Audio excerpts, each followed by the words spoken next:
बिस्मिल्लाहिर्रहमानिर्रहीम, अस्सलाम वालेकुम। नूरुल आपकी खिदमत में हाजिर है। फ़ौज में बड़ी बड़ी तब्दीलियाँ हो रही हैं।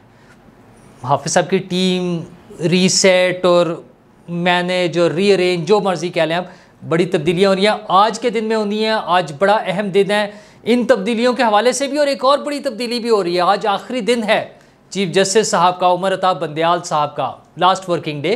तो उनकी तो वैसे ही छुट्टी हो रही है, वो जा रहे हैं। और उसके अलावा जनाब, जहाँ चीफ जस्टिस साहब जा रहे हैं वहीं आने वाले चीफ जस्टिस को, काजी फाइज़ ईसा साहब को रोकने की कोशिशें हुए जा रही हैं। काजी को रोके, किसी तरह काजी को रोके, वो कौन कोशिशें कर रहा है ले, और रोकने की कोशिशों में एक कोशिश लगता है तकरीबन कामयाब हो गई है। वो है फवाद हसन, फवाद को रोकने की कोशिश। वो वज़ीर बन गए थे लेकिन उनको रोकने की कोशिश हो रही है। वो क्या कहानी है, लेकिन इन सबसे पहले आपको बताऊँ कि बुशरा बीबी मैरियट होटल में क्या कर रही हैं, वहीं पर बैठी हुई हैं। और उन्होंने आखिरी पैगाम, एक आखिरी अटैम्प्ट किया है, एक पैगाम भेजा है आर्मी चीफ को, जिस पे क्या जवाब आया है ये बात मैं आपके साथ शेयर करूंगा। बुशरा बीबी इस्लामाबाद में, आप ये सोचें, बनी गाला, इतना बड़ा घर, बुशरा बीबी वहाँ रह सकती हैं बड़े आराम से, नौकर, मुलाजिम, अरेंजमेंट सारा कुछ होने के बावजूद वो बनी गाला में रहने की बजाय मैरियट होटल में रह रही हैं। वजह क्या है? वजह सिर्फ यह है कि उनकी खुफिया मुलाकातें, बनी गाला में आने जाने वालों पे नज़र रखी जाती है कि कौन आ रहा है। एक अलग से जगह है ना, मतलब उनका घर जो है, तो जो भी एंटर होगा, जो आएगा, उसका पता चल जाएगा। मैरियट होटल में डिप्लोमेट्स, एम्बेसडर्स, जो भी लोग हैं वो आ रहे हैं, रूटीन में आते हैं, और उनमें हर एक पर हर वक्त नज़र नहीं रखी जा सकती। बुशरा बीबी वहाँ बैठी हैं, और भी लोग हैं जिनसे उन्होंने मुलाकातें करनी है। वो किस रेफरेंस से करनी है, क्या करना है, ये एक अलग कहानियाँ हैं। और कोशिश क्या है कि किसी तरह इमरान खान की जान बख्शी हो जाए, किसी तरह इमरान खान को NRO मिल जाए, किसी तरह इमरान खान की डील हो जाए, लेकिन नहीं हो रही। उन्होंने एक आखिरी कोशिश करते हुए पूरा जोर लगा के एक पैगाम भिजवाया है एक ख़ास बंदे के ज़रिए आर्मी चीफ तक, जनरल आसिम मुनीर तक, और पैगाम सिर्फ ये था कि सर एक बारी गल सुन लो, बस एक मरतबा हमारी बात सुन लें। तो पैगाम ले जाने वाले को ही उन्होंने साफ जवाब दिया है। रिपोर्ट्स के मुताबिक उन्होंने क्या, व्हाट नॉनसेंस, छुट्टी यार, क्या ज़रूरत है, मतलब उन्होंने कहा सॉरी, उसका मतलब ये था कि माफ़ कर दो। खैर, व्हाट नॉनसेंस का मतलब इससे ज़्यादा सख्त होता है। तो बहरहाल उन्होंने कहा जी कोई बात नहीं सुननी, आप जहाँ हैं, इमरान खान साहब जहाँ हैं वहाँ खुश रहें, यानी जेल, ये मैं अपनी तरफ से कह रहा हूँ, जेल में हैं, खुश रहें, बस ठीक है। देखें ना, एक्सरसाइज कर लेते हैं, इतना बड़ी जगह मिल गई है रहने के लिए, मुशक्क़ती मिल गए हैं, नाश्ता अपनी मर्ज़ी के टाइम पर करते हैं, व्लॉग्स भी नहीं करने पड़ते, कोई इंटरव्यूज़ भी नहीं देना पड़ता, सिर्फ रेस्ट करते हैं अपनी मर्ज़ी की। उन्होंने किताबें मंगवा ली हैं, पता नहीं क्या पढ़ते होंगे उनमें से, बार उनका ख्याल है कि वो किताबें पढ़ रहे हैं। हाँ, देसी कुक्कड़ खा रहे हैं, देसी घी में भुने हुए कुक्कड़ खा रहे हैं, देसी याशी है ना। तो जहाँ है वहाँ खुश रहें। तो आर्मी चीफ की तरफ से उनको साफ जवाब है, और वो चूँकि उनका कोई मसला नहीं हो रहा। दूसरी तरफ अदालत का अगर मामला देखे जाएं तो चीफ जस्टिस साहब का आज आखिरी दिन है, आज लास्ट वर्किंग डे है। एक फ़ैसला शायद एक्सपेक्टेड है, जो उन्होंने खुद कहा था कि स्वीट एंड शॉर्ट फ़ैसला जो है ना, वो उन्होंने सुनाना था नैब तरमीम पे, वो एक्सपेक्टेड है कि शायद आज आ जाए किसी वक्त। और उसके अलावा बस उनकी ज़िंदगी में ना अब मामलात ख़त्म हो गए हैं। अब तो उनकी सारी कोशिशें ये है कि किसी तरह मैं बच जाऊं, मेरे ख़िलाफ़ कोई कानूनी कार्रवाई ना हो, मुझे भी कोई डील मिल जाए, मुझे भी कोई NRO मिल जाए, इस कोशिश में है। लेट्स सी कि उन्हें मिलता है कोई NRO और कोई डील होती है उनकी या नहीं होती, या उन्हें इंसाफ के कटहरे में खड़ा किया जाएगा या नहीं। मुश्किल क्वेश्चन है, क्योंकि हमारे यहाँ आम तौर पर ऐसे लोगों पर हाथ नहीं डाला जाता। लेकिन चीफ जस्टिस साहब खौफज़दा भी है, इसी वजह से वो बच के चलने की कोशिश कर रहे हैं। लेकिन दूसरी तरफ जो नए चीफ जस्टिस आ रहे हैं, काजी फाइज़ ईसा साहब, उनका अभी भी लोगों को शौक़ है कि किसी तरह उनका रास्ता रोक लें, और एक रेफरेंस भिजवा दिया उसमें सुप्रीम जुडिशल काउंसिल में। वैसे वो ड्रामा किया गया, फिर मिक्स कर लिया और भी लोगों को शामिल कर लिया कि फ़लाँ जज का ये मसला है, उसका ये मसला है, और वो फ़लाँ जज ने जो है ना जिम खाना की मेंबरशिप ली थी अपना वो असर और रसूख इस्तेमाल करके। बंदा पूछे कि वो जिम खाना की जो मेंबरशिप ली थी वो आपको आज याद आ रही है कि उन्होंने जिम खाना की मेंबरशिप ली थी? ठीक है, तो वो बहाने हैं।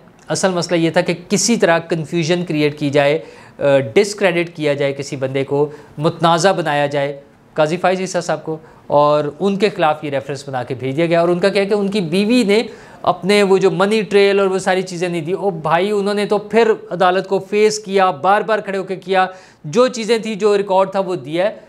भागने वाले तो अब आएगा ना बारी कि जब वो फ्रांसिक की बात हुई ऑडियो की तो दौड़ गए थे, तो कब तक भागेंगे? वो तो फ्रांसिक भी हो गए हैं, रिपोर्टें भी आ जाएंगी, केस भी बनेंगे, अदालत को फेस भी करना पड़ेगा।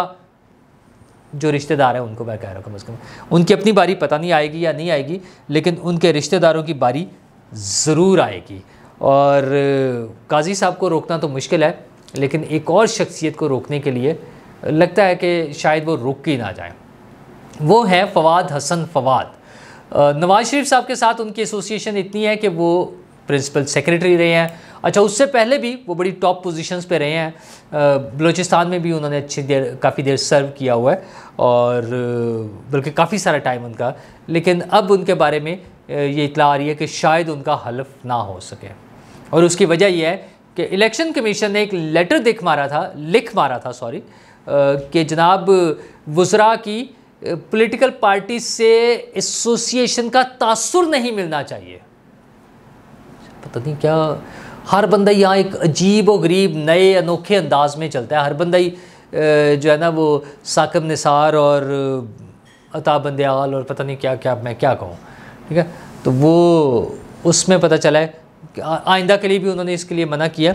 आइंदा के लिए वैसे तो खैर चलें, और मिनिस्टर जो आएंगे वो अभी तक खबरें ये है कि शायद कोई रिटायर्ड फ़ौजी 2-3 जो है रिटायर्ड फ़ौजी आ रहे हैं मज़ीद मिनिस्टर्स में ना, तो चलें उनका ये गिला दूर हो जाएगा कि सियासी एफिलिएशन उनकी ना हो। हालांकि ऐसा नहीं होता, हर बंदे की कहीं ना कहीं थोड़ी बहुत लाइकिंग डिसलाइकिंग होती है, लेकिन फवाद हसन फवाद एक ऐसी शख्सियत है जो एक कॉम्पिटेंट ऑफिसर हैं और रिटायर्ड हो गए, ऑफिसर के तौर पे तो रिटायर हो गए हैं, लेकिन उनका बहुत अच्छा मुताला है, उनके चीज़ों पे गहरी नज़र है। काम सियासी हुकूमत में होते हुए जो ब्यूरोक्रेसी है, अफसरशाही है, उनसे कैसे काम लेना है, उनसे कैसे काम कराना है, ये फवाद हसन फवाद को बहुत अच्छी तरह मालूम है। तो ख्याल ये था कि शायद उन्हें प्राइवेटाइजेशन का जो महकमा है वो उनके हवाले कर दिया जाएगा। वज़ीर-ए-आज़म साहब बड़े परेशान हैं, उन्होंने कल भी बयान दिया है कि PIA की प्राइवेटाइजेशन को जल्द से जल्द कंप्लीट किया जाए। अच्छा, वो जल्द से जल्द भी काफ़ी लंबा टाइम होता है, वो चंद हफ्तों में या 1-2 महीने में होने वाला काम नहीं होता। वो अगर जल्द से जल्द भी करना हो तब भी वो एक लंबा काम होता है। अच्छा, उसके लिए फवाद हसन फवाद जैसा अफसर, साबिक अफसर और एक पर्सनालिटी वाला बंदा, शख्सियत, वो बड़े अहमियत की हामिल है। मुझे लगता है कि अगर वो आ जाते हैं, उनका हल्फ हो जाता है, तो वो इस हमारी कैबिनेट में एक अच्छा इजाफा होंगे, और उसमें जो अच्छे नताइज हम एक्सपेक्ट कर रहे हैं, जो हमें उम्मीद है, जिसकी हमारी ख्वाहिश है कि आ जाएं, वो हमें उम्मीद है कि वो हो सकता है, ये सारी चीज़ें हो सकती हैं। लेकिन इट ऑल डिपेंड्स कि क्या उनका हल्फ होता है। चीफ इलेक्शन कमिश्नर का उस लेटर के बाद उसमें बस कुछ खबरें तो ऐसी भी आ रही हैं कि शायद उनका कुछ आपस के ही मामला आता है, कुछ गड़बड़ हुए हैं। वो क्या मामलात हैं और क्यों हो रहे हैं और क्या पर्सनल लेवल पे ही ये चीज़ें चल रही होती हैं, ये अगले चंद दिनों में वाज़ेह हो जाएंगी कि वो उनका हल्फ कब हो रहा है। लेकिन बहरहाल अच्छा काम नहीं हुआ अगर इस तरह से हो रहा है, तो मुझे अभी भी उम्मीद है, मैं अभी भी ख्वाहिश रखता हूँ कि ये काम हो जाना चाहिए, उनका हल्फ हो जाना चाहिए। और दूसरी तरफ एक अहम खबर यह है कि आर्मी में बड़ी तब्दीलियाँ हो रही हैं। बड़ी तब्दीलियों का मतलब पता ना कि बड़ी तब्दीलियाँ, बड़े टॉप लेवल पे, टॉप जनरल्स, 4 जनरल्स कम अज़ कम उम्मीद है कि शायद आज या कल में वो नए अपॉइंट हो जाएंगे, क्योंकि 4 जनरल्स रिटायर होने की ख़बरें हैं, तो उनकी जगह पे नए जनरल्स आ जाएंगे। कुछ अहम पोजीशंस होती हैं जिनके लिए ना लोग बड़े इंपॉर्टेंट कंसिडर होते हैं। वैसे तो हर पोस्ट पे बैठा हुआ आदमी इंपॉर्टेंट होता है, और जनरल लेवल पे ज़ाहिर है फ़ौज के अंदर सारे ही इंपॉर्टेंट होते हैं। उसमें सबसे अहम बात तो यह है कि आसिम मुनीर साहब की अपनी टीम तैयार हो रही है, सारी टीम उनकी अपनी है, और एक बड़ा क्लियर कट सा एक कॉन्सेप्ट है कि चीफ जिस तरफ देखता है तो सारी फ़ौज उस तरफ देख रही होती है, जिधर भी वो देख रहा हो, ठीक है, मतलब जिस तरह से वो चाहता है, चीफ जैसे चाहता है, जो चीफ की सोच होती है फ़ौज उसके मुताबिक चलती है। लेकिन बहरहाल जो सीनियर ऑफिसर्स होते हैं, जनरल्स स्पेशली, उनकी अपनी, जैसे हर इंसान की लाइकिंग डिसलाइकिंग होती है, कमिटमेंट्स होती हैं, एसोसिएशंस होती हैं, एफिलिएशंस होती हैं, तो वो मैटर कर रही होती हैं। लेकिन ख़ास तौर पर इस वजह से भी कि बाजवा साहब जाते जाते एक बड़ी लॉट को जो तरक्की देकर गए थे, शायद कहा यह जाता है कि उतने नंबर्स में ज़रूरत नहीं थी जितने नंबर्स में एक्स्ट्रा वो कर गए थे। उनका ख्याल ये था कि उनके जानने वाले या उनकी फेवर वाले लोग मौजूद रहेंगे बाद में भी, फ्यूचर में भी। वैसे तो वो खुद भी जाना नहीं चाह रहे थे, लेकिन यह है कि अब ये जो तब्दीलियाँ होंगी, ज़ाहिर है वो नए आर्मी चीफ़ ने करनी है। अगरचे मुझे समझ नहीं आती कि वो एक इतना डिसिप्लिन्ड इदारा जहाँ पे सारी चीज़ें एक सिस्टम के तहत ऑटोमेटिक से स्टाइल में चल रही होती हैं, वहाँ ये चीज़ें शायद बहुत ज़्यादा मैटर ना करती हों, लेकिन बहरहाल ख़बरों की हद तक ऐसी बातें चलती रहती हैं। जैसे मैं कह रहा हूँ कि सारे जनरल्स इंपॉर्टेंट होते हैं, लेकिन DGISI सबसे इंपॉर्टेंट पोस्ट होती है, चूँकि जो रिटायर्ड होने में जो टाइम जिनका कंप्लीट हो गया है टेन्योर, उनमें जनरल नदीम अंजुम का नाम भी शामिल है।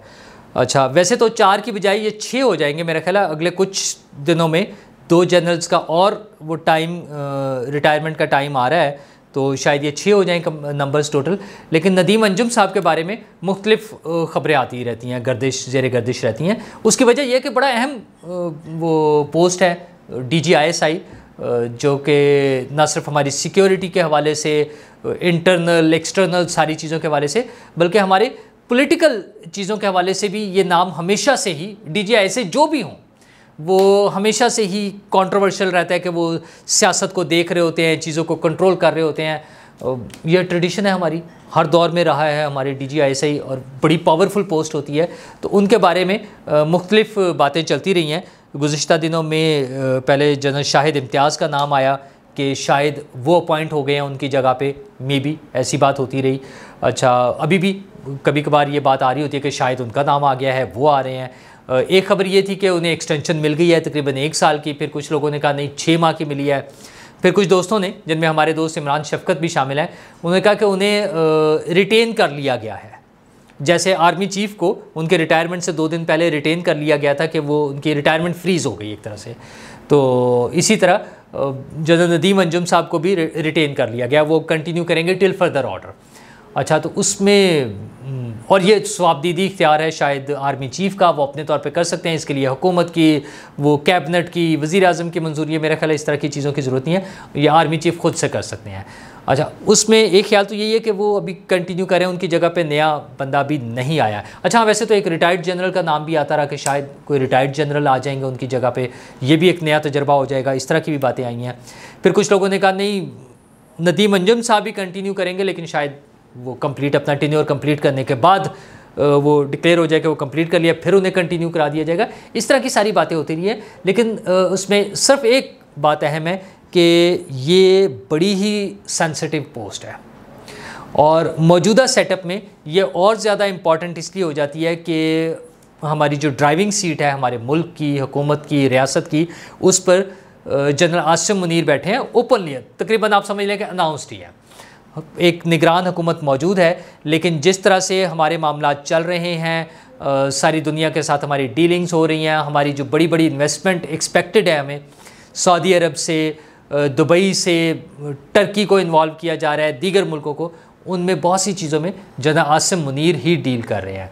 और SIFC जो हमारी स्पेशल इन्वेस्टमेंट फैसिलिटेशन काउंसिल बनी है, उसको भी काफ़ी हद तक फ़ौजी ऑफिसर्स ही वो डील कर रहे हैं। उसकी सिंपल सी वजह यह है कि हमें फौरी एक्शन चाहिए, तमाम काम फौरी, मतलब एक अगर प्रोजेक्ट आ रहा है तो वो क्विक डिसीजंस हो, उसमें वो ना हो कि जनाब वो अप्रूवल के लिए गया है तो सेक्रेटरी की टेबल पे पड़ी है फाइल, या डिप्टी सेक्रेटरी के पास पड़ी है, या SO ने साइन करने थे वो छुट्टी पे चले गया और फाइल कहीं और पड़ी हुई है, वो मिल ही नहीं रही है। ये सारी चीज़ों को अवॉइड करने के लिए वो जो टाइम डिलेइंग टैक्टिक्स थे या टाइम वेस्टेज एक कॉन्सेप्ट था, उसको अवॉइड करने के लिए, उसको ख़त्म करने के लिए वो एक इस तरह का सेटअप बनाया गया है।